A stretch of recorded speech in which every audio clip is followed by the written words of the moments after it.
আসসালামু আলাইকুম প্রিয় ভাই বোনেরা, সবাই কেমন আছেন? আশা করি ভালো আছেন। আলহামদুলিল্লাহ, আমিও ভালো আছি। রুই মাছ ভাজি করে নিতেছি, বেগুন দিয়ে আলু দিয়ে রান্না করব, সাথে দিব টমেটো।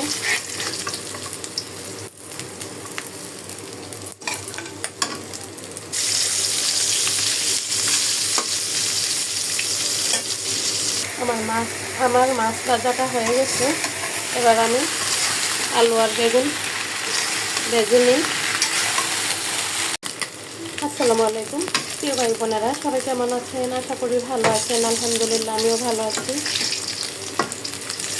রুই মাছ ভাজি করে নিতেছি, বেগুন দিয়ে আলু দিয়ে রান্না করব, সাথে দিব টমেটো।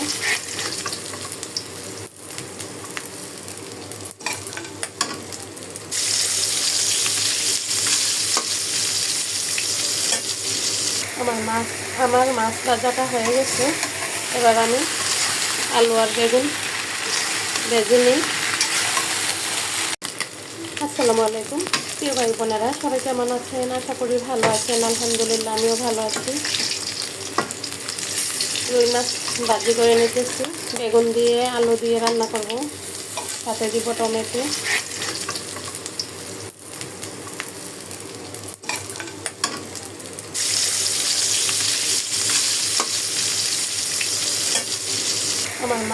আমার মাছ ভাজাটা হয়ে গেছে।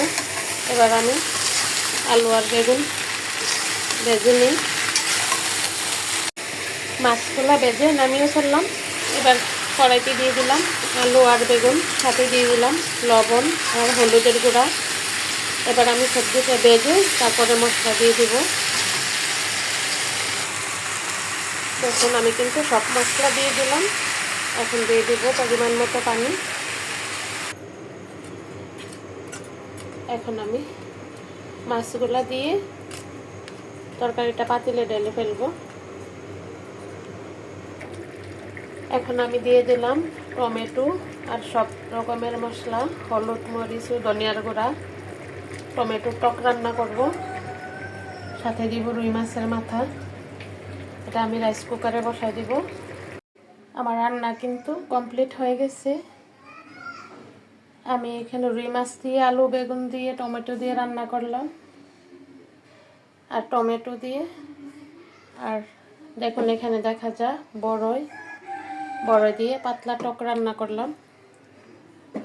এই টক কিন্তু খেতে অনেক মজা। সবাই ভালো থাকবেন। আসসালামু আলাইকুম।